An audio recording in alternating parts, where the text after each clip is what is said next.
Hello, I am your host, Nix, and this is Whispers and Warnings, a podcast about paranormal happenings, true crime, witchiness, and sometimes all three. While I am an enthusiast in all of these subjects, I'm not an expert on anything. I'm just a person on the internet with thoughts, opinions, and everyone's favorite search engine. Now with that, let's jump in. In today's witchy business, this is the first episode, so I am very much still getting used to editing software and recording software, so please bear with me.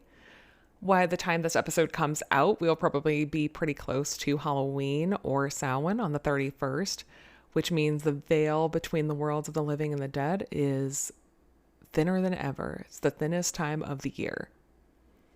I wanted to find a story for tonight that encompassed some sort of occult or witchy element and also a true crime element. And I actually came across a case that I had never heard of involving Cheryl and Scott Dell. In 1995, it's believed that Cheryl Dell used witchcraft to murder her estranged husband by convincing him to drink poisoned wine in hopes that they would reconcile their relationship. When the couple met, the year was 1970, the time of free spirits, hippies, and the Vietnam War.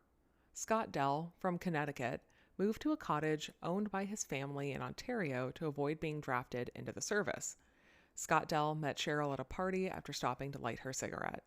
And being the free spirits that they both were, they felt that in that moment, their meeting had been for a grander purpose. They married quickly on New Year's Eve 1971 when Scott was 20 and Cheryl was just 17. Cheryl's short life until that point had not been an easy one. At the young age of 4, she told a psychiatrist that she had been sexually abused by her paternal grandfather. She then got spinal meningitis at age 12, spending 10 months in the hospital, only to have that followed by a car accident that left her with neck and back issues. Following this time, her father described her as having a split personality, as these events seemed to impact her mental health. This all led Cheryl into getting into drugs at age 13 and eventually dropping out of school during grade 11. But her bad run with life wasn't over. In April of 1970, before meeting Scott, she was admitted to the hospital after a 3-day high on speed and acid. The doctors there assessed that she was having severe mental health issues as well. The month following their wedding, in February of 1971, was far from wedded bliss. Cheryl was admitted to the hospital again after overdosing on 75 Tylenol. She would often laugh and joke about it following the incident. 5 years later, she left Scott in the spring of 1975 and returned early 1976. During that time, she had been working as a stripper and had also become pregnant. Her and Scott reconciled their differences, and he became a father to the child. Having a daughter inspired something in Cheryl, and after moving to Petersboro, they operated a group home for special needs children. They adopted one of the baby girls in their care in 1987 and then moved to a farmhouse outside of Killaloe in 1989. They continued running the group home and were basically living like a trad life, alternative school for their children, local co-op trading, bartering situation out there. In November of that same year, Cheryl gave birth to a son fathered by Scott. In 1991, the couple celebrated their 20-year wedding anniversary, but the tides quickly changed into what would lead to the ultimate end. Cheryl joined an incest survivors group and met Gay Dougherty, a former nun that would eventually become her lover. The affair escalated when the two women ran away together, taking the family van and leaving Scott, their children, and 2 of the foster kids stranded. When the ladies returned, Cheryl asked for Gay to be moved into their home, and Scott understandably refused. A week later, Cheryl moved out and started living with her new lover. Cheryl was also fighting for custody of the kids and possession of the home during this time. She quickly started making allegations of physical assault towards Scott, not just of her, but of some of the fosters in their group home. This was later debunked, but had ruined the reputation of the group home, and it was ordered to close out of caution. This left Scott without anything, and he had to go on family benefits. Cheryl was now living in the farmhouse with the kids, while Scott was forced to move out. She made allegations that he had been sexually inappropriate with their eldest daughter, but that was later revealed that Cheryl was coaching the children to lie against him and hadn't actually happened. Sometime during this time, she filed for divorce, and a nasty custody battle ensued, and Scott repeatedly raised the alarm about his estranged wife's mental health, which went unchecked. Now, this is where the witchcraft allegations enter the story. Gay suggested that Cheryl had purchased a voodoo doll of Scott and did the classic poke it with pens, recite words over it, and buried it. From there, and to what end she did this is a mystery. The love spell between these two women, though, quickly ended after just 3 months. But when Gay tried to end their relationship, Cheryl responded with a second overdose of pills. After her release from the hospital, the courts were at a loss of what the safest option would be for the children, even speculating that Gay would be the best option as she had the best rapport with the kids, but no legal precedent. To top things off, Scott learned in 1994 that he had cancer of the tongue and throat and the prognosis was poor. But he was determined to undergo treatment and survive for his children. The treatment eventually cost him his taste buds, saliva glands, and at least 50 pounds of body weight. But the detail of how hard he worked to fight for his life is important when looking at the suicide allegations after his death. Despite his poor prognosis, Scott was declared cancer-free in 1995.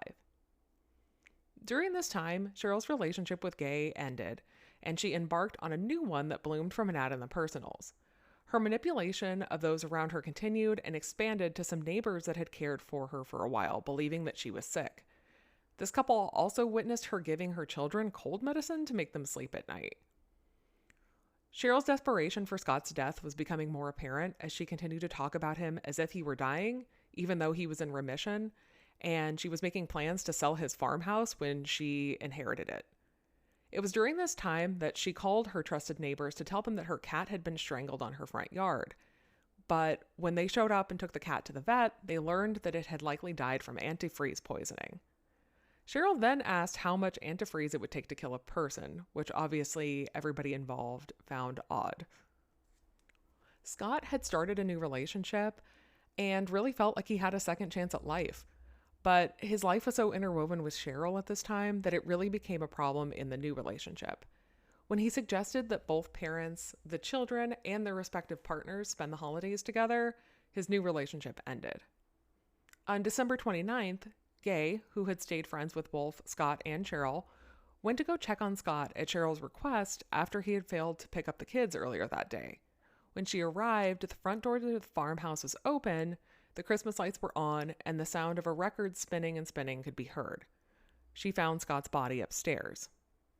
The defense lawyer originally tried to argue that Scott's death was a suicide, citing that his life was too bleak to endure.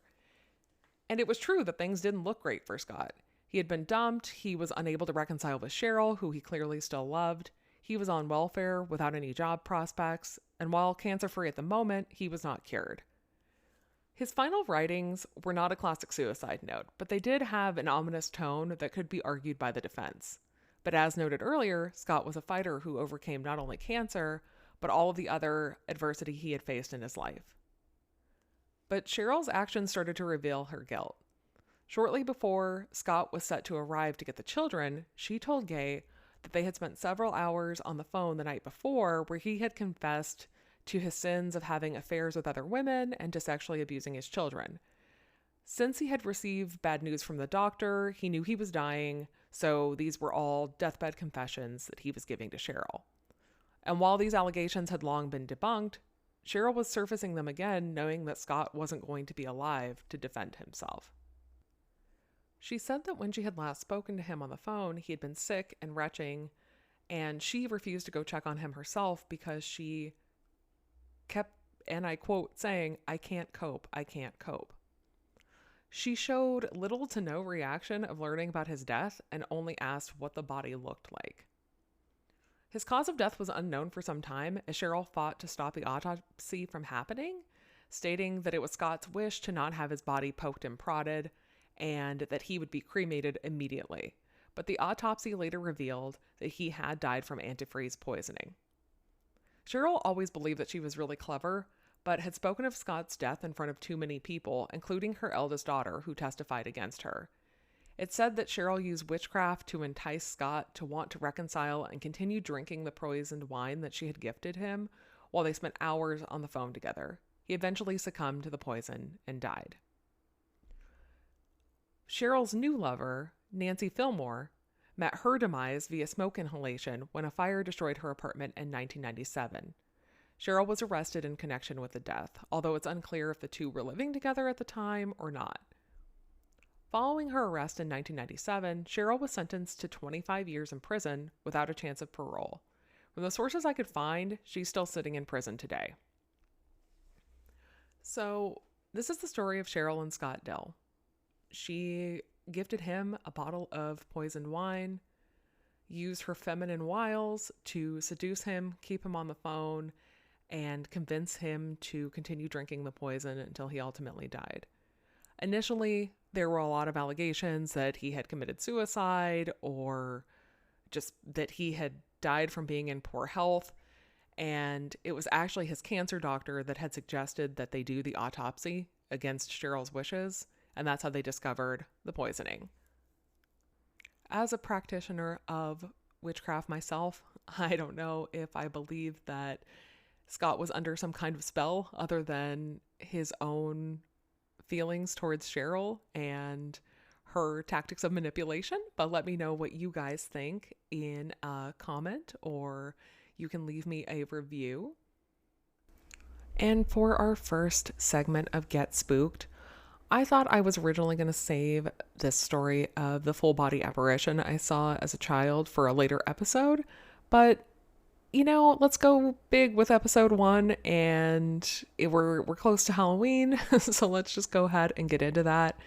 When I was young, when I was in the first grade, my elementary school was broken up into different grades in different hallways. So I think we had 1st through 3rd on one side of the school, or I guess it would have been kinder through 3rd on that side of the school, and then 4th and 5th on the other side of the school. And whatever hallway you were in, you didn't leave that hallway. Like, there were bathrooms, there were facilities, there were everything you needed in that area. So we had what we called the first grade girls' bathroom. That's where we would all go. But we never wanted to go in there alone. We didn't have any reason for feeling this way, but you just never went into that bathroom alone. We would go before school or after school, or we would wait until recess or lunch so we could all go together in a big group because it just creeped us out for some reason. But one day I was sitting in class and I really needed to use the bathroom. So I raised my hand, I asked to go, and I was really hoping someone else from another class was going to be in there at that time. I was hoping I was just going to get lucky and overlap with someone else, but unfortunately I walked into the bathroom and I was by myself. And the way that these bathrooms were set up, you would walk in, you'd kind of make like a right turn around an elbow to go into where the stalls and everything were. The stalls were on the left-hand side from where you were standing at the entrance, and the sinks were on the right. And at the far side of the room was a locked door that always had some mechanical machinery noise coming from behind it. So it was obviously some sort of boiler, or that's where the cooling element was. I don't know much about building mechanics, but I know that the door was locked all the time. So I ran into the center stall, did my business, and as I was opening the stall door, I opened it really slowly and kind of peeked out. And standing in front of the sink that was opposite the stall I was in, to the right of that was a little girl, a blonde girl in a pink floral dress who had just kind of the white details on the dress, like white lace. She had bows in her hair. She had pigtails, and she was standing there facing me. And I'd never seen this girl before. She wasn't wearing clothing of the time. So when I was in the first grade, this was like early 90s. This was not clothing that a little girl would have been wearing to school at that time. And I was scared. I just stood there. I had the door just kind of ajar. I was still standing in the stall, and I looked at her, and she looked at me, and then she turned toward the door in the back, not the exit of the bathroom, but toward the door in the back. And she walked very purposefully towards that door. She opened it and went inside. And I took off running after she was through that door. I never went in there alone again. I never talked about it. I didn't tell anybody what had happened. And there's no way she could have gone through that door. It had been locked. We had always, we were kids. We would be in there like kind of swinging on the door handle or something, kind of messing around. The door was always locked. Years later, I'm in middle school. Some kids from my elementary school had also moved on to the same middle school, and we're sitting in the library. So this is probably 2001, 2002. Like, the internet was a thing, but it wasn't a thing in the way that we know it today. And I happened to share this story with some of the girls from my elementary school, and a couple of them came forward and said that they had also had similar experiences and seen this little blonde girl in that bathroom. And I remember distinctly one of the girls that told me this, she was, as far as I was concerned, very trustworthy. She was not somebody who was making up stories or was just trying to like input herself into the situation at all. And I remember us all being kind of freaked out about this once we all discovered this and never really talking about it again. Fast forward again, years later, the internet is alive and well as we know it today. And I was, just as you do, Googling ghost stories in my local area, ghost happenings and hauntings of local buildings in my town.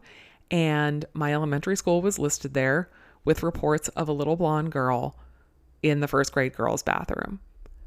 I know I didn't put that report on there. I don't know if I had long ago lost touch with these girls that I had spoken to about it in middle school. So I don't know if maybe they put it on there or if maybe we weren't alone and more people were seeing this. But I definitely know I had full body chills because this was, like I said, before the time of the internet. This just was not something how it is today where something happens and there's a video posted and it just goes viral. Like, if you weren't around during that time, it's hard to explain what the internet was like then, but to see it posted there with other people reporting it, even if maybe I was the original source who had started talking about it, to see it posted there online was just really crazy to see.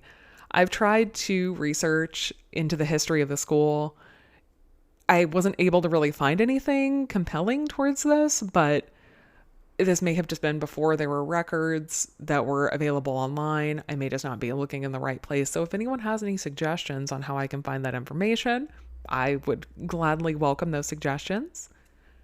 And with that, that's all I have for you today. If you enjoyed this episode, please consider engaging with it in some way by hitting subscribe or leaving a review. And please come back for another episode next week. As always, drink your water, take your meds if you need them, and stay weird.